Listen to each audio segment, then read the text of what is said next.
the education system hasn't really had to deal with competition until now, because artificial intelligence is going to allow, and it already is allowing, different forms of education to exist for companies to create platforms for.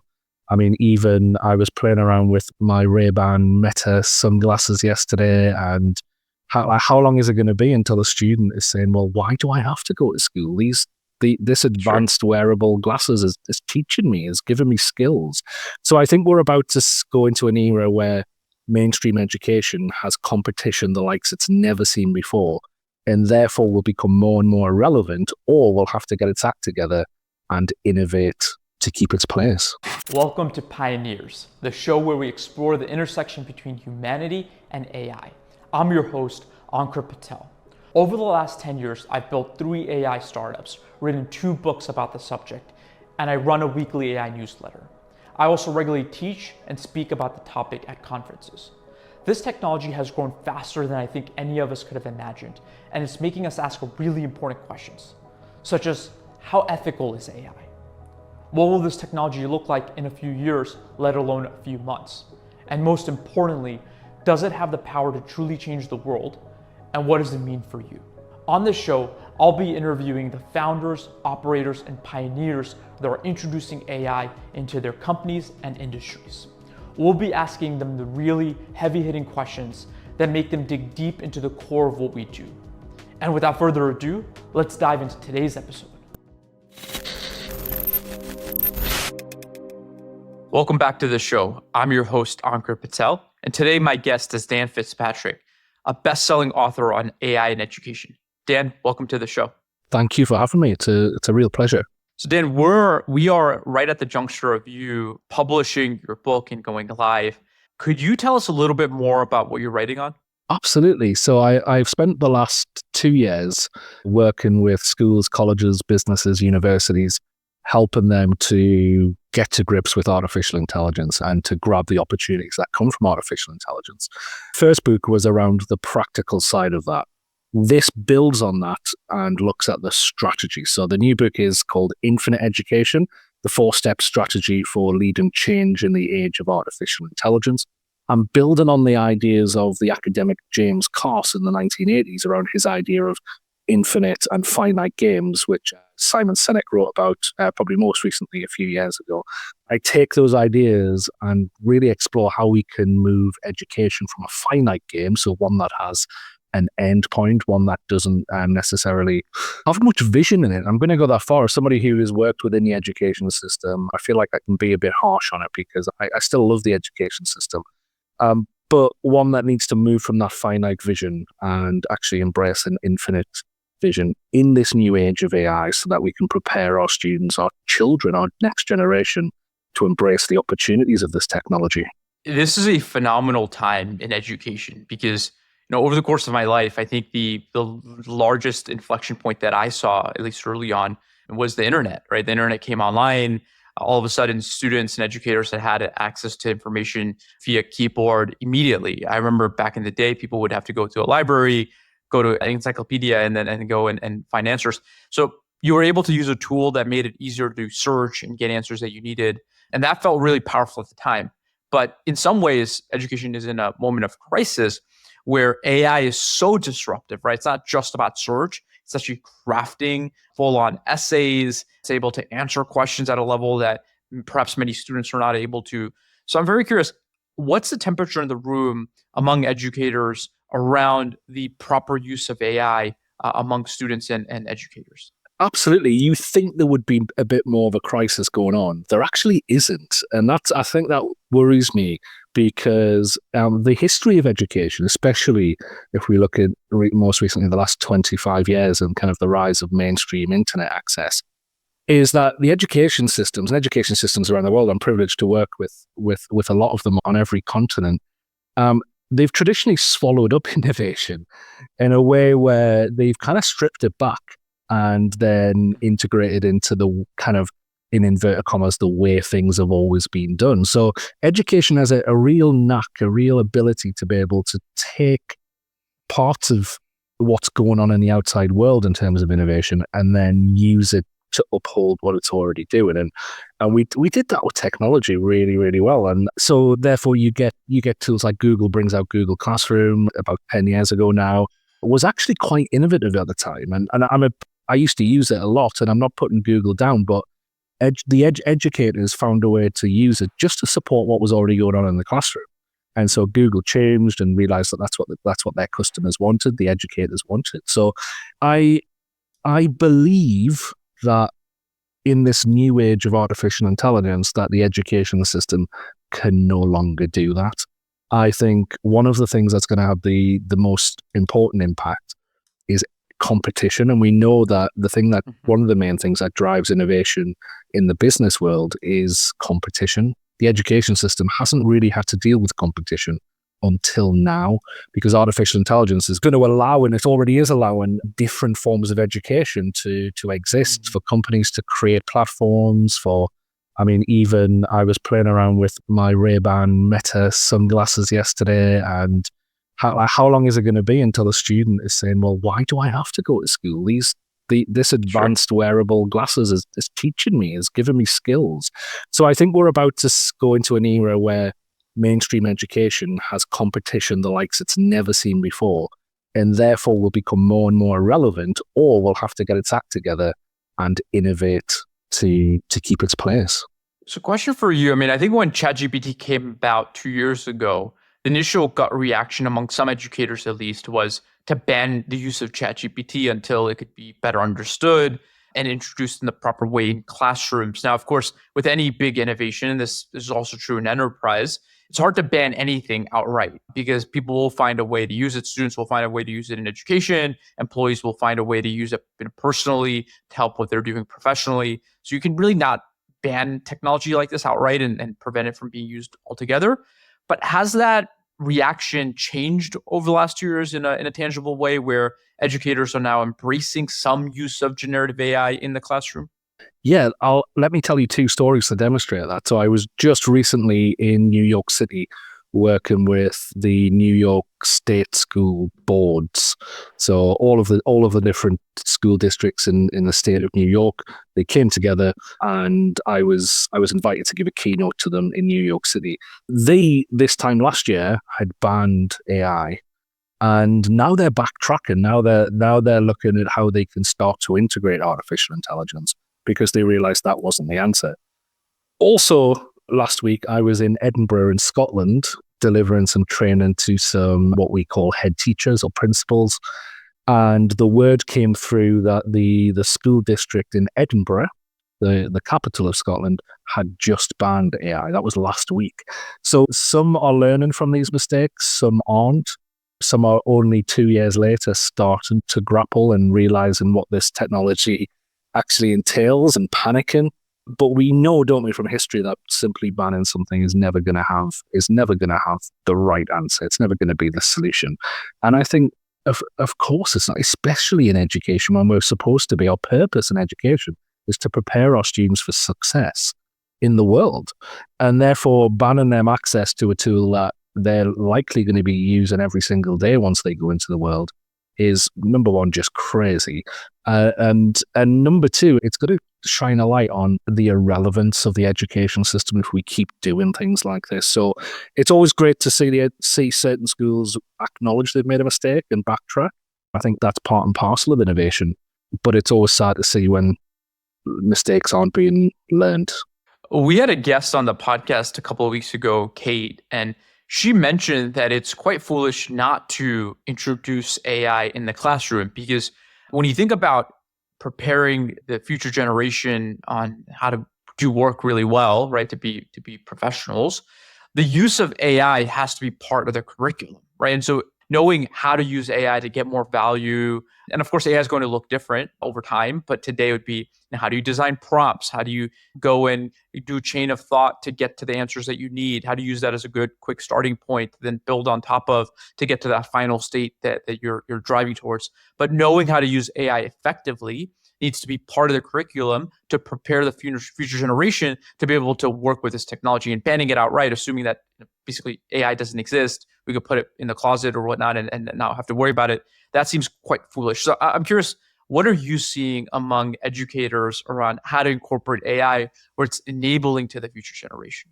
Yeah, and I think what you're saying makes absolute sense, perfect sense. However, if you look at what the education system has done just with general technology, let's say the use of a device, we've not done that. We've not. I mean, you get maverick schools, you get maverick educators who are innovators and do prepare their students, and I can talk about some of those examples, but the majority don't. It's still, especially. I mean, I'm based in England, although I work around the world. I live in England, and the English education system is very traditional, and therefore has always taken kind of an optional stance towards technology. It's never enforced.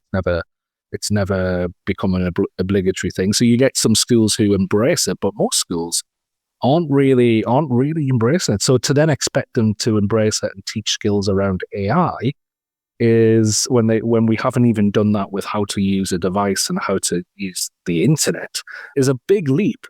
But saying that, there are some schools out there are some school districts out there and innovators who are using these tools, sometimes in spite of the system. But I guess that's the way of innovation, isn't it? And using the phrase has become very popular recently, but looking at AI literacy, how do we allow our students to use these tools in a safe way? How do we allow them to use them in a way where it's going to benefit them? Because as you quite rightfully said before, we have seen a lot of students just ask it for the essay and then get the essay back and hand it in. So how do we make sure that educators are communicating to students of how to go beyond that? And there's amazing, there's educators around the world, around the United States, Europe, the Far East, who are really pioneering this and putting the message forward that actually just getting a tool like ChatGPT to create something for you is actually now the base level. Because literally anybody can do that. So what are we doing to go above and beyond that? How are we applying that information? How are we critically analyzing that information? And also, it's not just the direct artificial intelligence skills, because like you quite rightly said before about prompting, actually that's a communication skill. Those are skills that are interchangeable between human beings and artificial intelligence. So how are we making sure, very basically in places like elementary school, that our students are literate, that they can speak in an eloquent way that portrays their thoughts in a simple, clear way, that where they can be persuasive, where they can have what we call oracy skills. And even before we get them to touch artificial intelligence, are we teaching them the basics in communication that will allow them not just to collaborate with humans, but then collaborate with artificial intelligence? And I think even though prompting might change over time, we're still going to have to communicate with AI in some way, whether that be with our voice, whether it be through text. So I think those skills are going to be evergreen. So I think, how do we reapproach skills like that, skills that we're used to? And let's be honest, we haven't been great at them. The education system talks a lot about literacy and mathematical skills and how they're the bedrock of education. However, we look at the literacy rates of any Western population, look at the mathematical skills of any Western population, and they're very low, very low. So we haven't always done a good job at the thing that we say we're doing well on. So actually just revisiting that even before we get to the direct AI skills, I think is going to be vital. And I think the best thing that schools do is, the best schools at least, they teach students how to learn, right? So you're giving a toolkit that then lasts a lifetime, which is you're always very good at picking up and learning new things. Because you have conventional schooling, it might last 18 years, let's say, of your life or so. But then you have the rest of your life, decades, that you need to continue to adapt to new things that happen, right? And I think there is conventional schooling and conventional programming in schools, and then there is the street smarts, right? How do you go and work on learning things on your own, maybe outside of school, that then you use as well, and that's part of the learning that happens. And I think what I'm hearing you say is that the exception is schools are basically coming up with a strategy around the use of AI, but the norm is that there is no centralized strategy, right? And so I think a lot of students and educators might be incorporating AI in what they're doing on their own and learning kind of through those motions, right? So like if you're a high school student, you want to write a really great essay, you need to submit it. I feel like most of those students are using AI in some form to generate the first draft, to go and do some grammar check, to maybe get some ideas, to do some research. They're not starting from scratch, regardless of what the kind of the frame of the school is. So I'm curious, among that set, among students, let's say to start, what are you seeing them typically use? Is it ChatGPT and Perplexity and Claude from Anthropic like the rest of us? Or do they have more specialized software that's coming online that they're turning to in order to get work done more quickly? Yeah, what we're seeing actually, I think the most popular AI among young people around the world is actually the AI that is in Snapchat, because it's just so easily accessible to students and to young adults and children even younger, that it's just baked into the app that they regularly use. So I think that last time I checked, that was the most popular one. But when I work with schools, I do sometimes meet with students and ask them these types of questions, and we're finding that a lot of them are using ChatGPT. A lot of them are using tools like Gemini, the more frontier AI tools, and some of the image generation as well, because as you can imagine, as a student, they can make pictures and send them to their friends, but like what I do sometimes. So they are using these tools, and I think what I find is, and to be completely honest, I find this with educators as well, and a lot of people in business, is that they're using them in quite a superficial way. So nobody's actually taught them how to go beyond just the simple question. And I see that as a growing concern, actually, and from a lot of adults who I work with who've never gone beyond just being able to ask it that basic question, and therefore don't see the value, or don't see how it could help, and don't get the hype as well, because they've never been given the skills to get it to push it to the quality stuff there. So we're seeing students who do make the rookie errors by, I mean, even I remember talking to a lecturer at a university. So this is a university student who literally handed in a piece of work, and at the top it said something like, "Here is an essay I've written for you." It was literally the message from ChatGPT to the student before they started writing. And it's like the student couldn't even delete that part. So I think it's really underestimated how much skill is needed. And like I said before, it is communication skill, but it's communication skill directed in a particular way.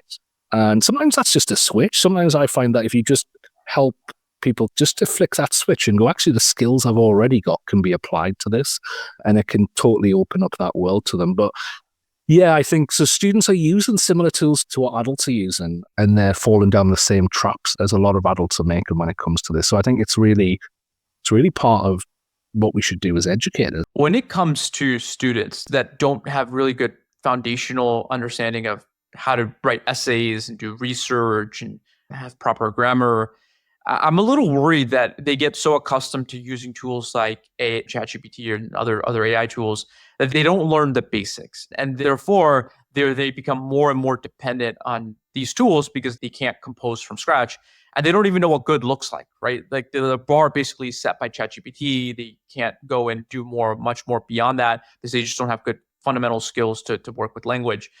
Are you concerned about that at all? Is that a real concern that any of us should have? Yeah, 100%. I think that is a real concern, that students become over-reliant on this technology. I think for the reasons you've said, that they don't learn the basics, also for the information they're getting from it. So I suppose a bit like the information you get on social media, news, it could be fake news, it could be misinformation. How do we critically analyze it?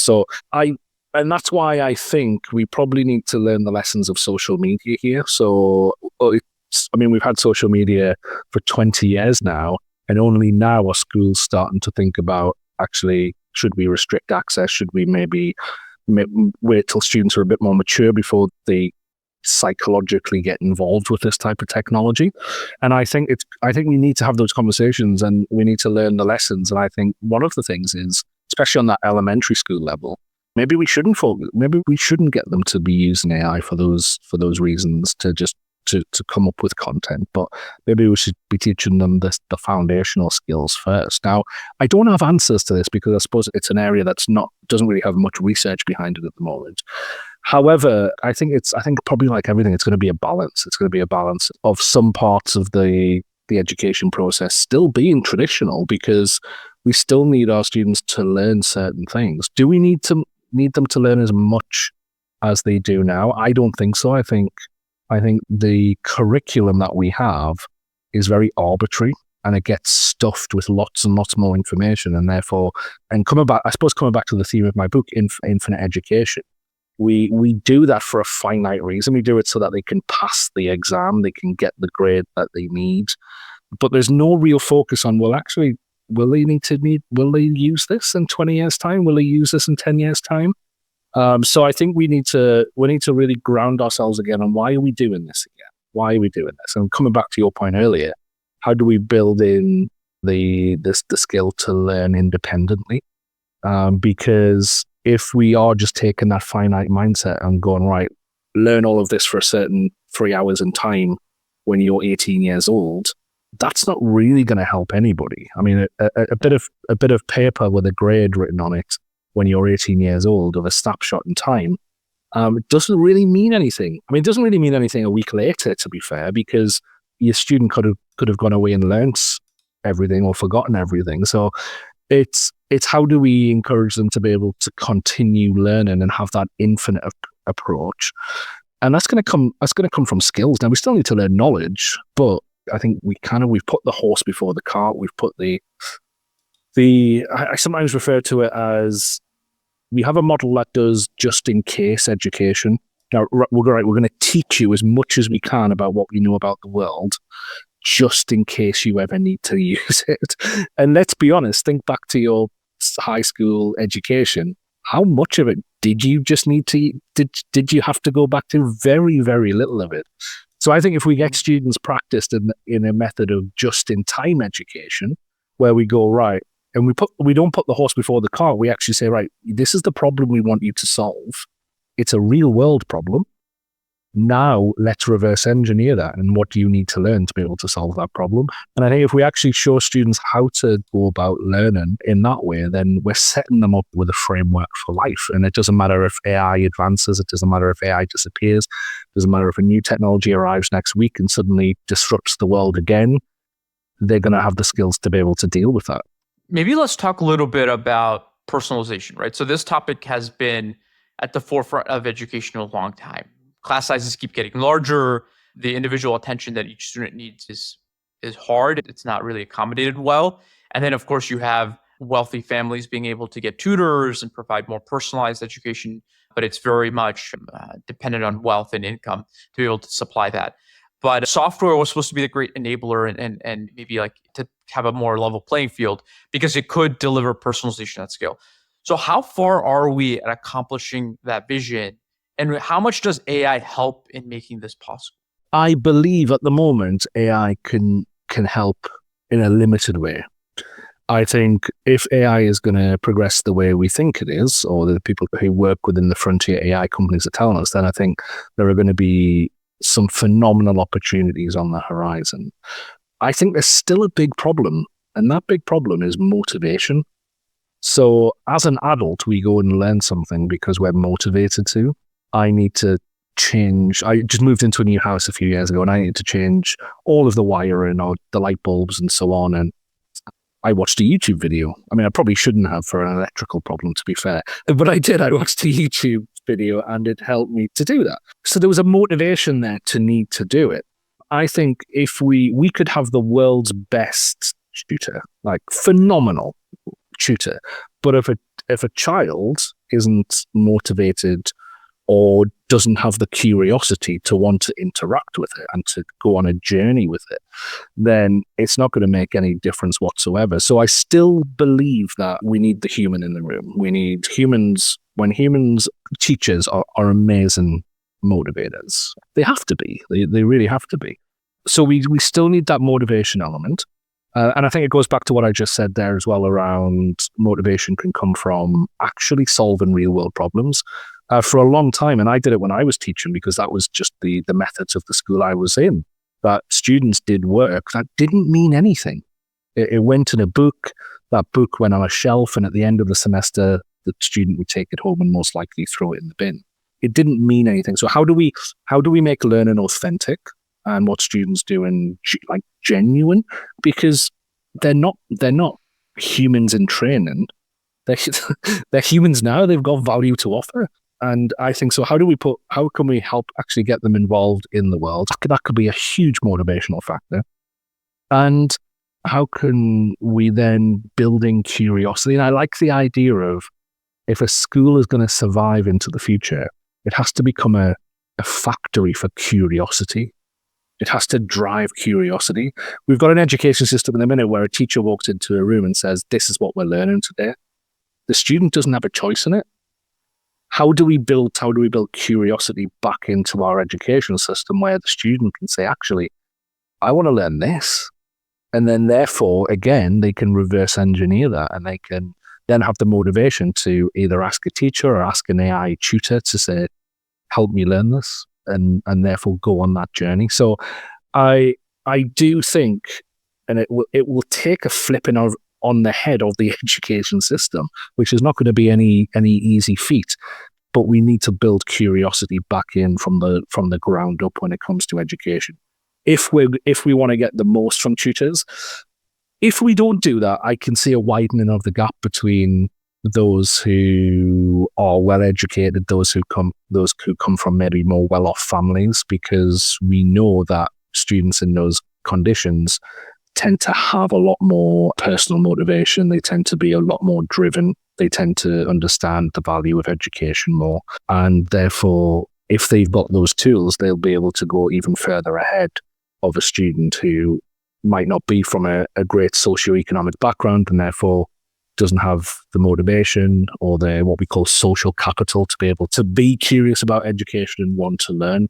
And I think that's where probably the role of education needs to be in this coming few decades, is it that intersection between learning and curiosity, and not as what's being referred to as the sage on the stage of this teacher in front of a group of students lecturing, almost like they're the fount of knowledge. Because we know they're not. No teacher knows everything. So why not work with AI, build the curiosity, and then work with the student and the AI to learn? And can I just tell you one story I've got a friend who, he's a marketing expert, he's a father, and last year his daughter was really struggling with math, and she came home crying. I think she was 11 years old, and he had been using ChatGPT for his marketing work, and he was trying to help her with her math. And I suppose, like a lot of parents have been in this situation where you tried to help your child with work and the parent doesn't even know the work. So it's really struggles. So he decided to bring ChatGPT into the room and to ask ChatGPT to help them both understand it. And then he over time created a GPT, so a personalized GPT, which now his daughter uses, and he sits with her. They use it together. And 6 months after that moment, she won a competition in mathematics. It actually really helped her learn. So I think we're going to see more and more of this, to come back to a theme we discussed earlier, of that competition. I think we're going to see more and more parents, homeschoolers, students on their own start using this technology to learn anyway. But I suppose there has to be that foundation of curiosity, of motivation. Maybe to close out, I mean, I know you have Infinite Education, the book coming out, and we're going to encourage our audience to go and purchase the book and have a read. But if there are top 3 takeaways from the book that you really want to call out, perhaps even as a teaser, what would those be? Yeah, so I suppose number one, the first half of the book is the why does education need a change? And I think number one is education has needed to change for a long, long time. It's been safe from doing so, but it's no longer going to be safe in that. And I know a lot of your listeners won't be educators, they'll be parents who are curious about this. I think knowing that there are other options, there are some amazing options out there, online schools, there are some schools who are doing some amazing innovation. So knowing that schools can't hide anymore, I think is a really big takeaway. And number 2, it's that our education system needs to strategize for the future. It's never done that, by the way. It's always managed the present and just carried on doing that, really, because it's had no incentive to do anything other. One of the strategies I work with teachers on is a strategy by the business consultant Vijay Govindaraj and the three-box solution to innovation, where I talk about how box one is our current system.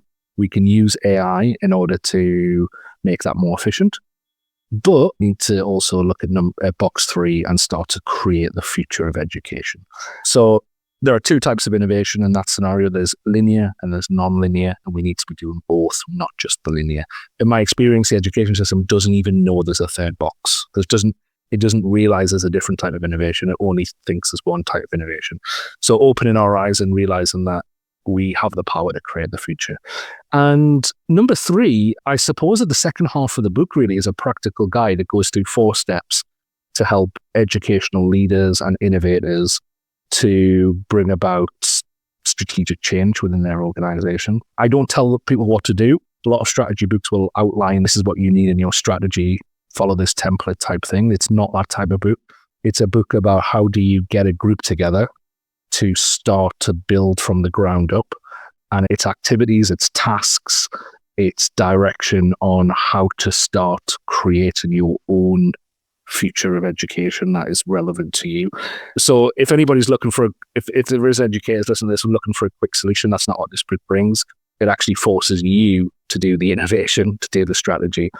It's just with some proven activities, proven tips and steps to help you get there.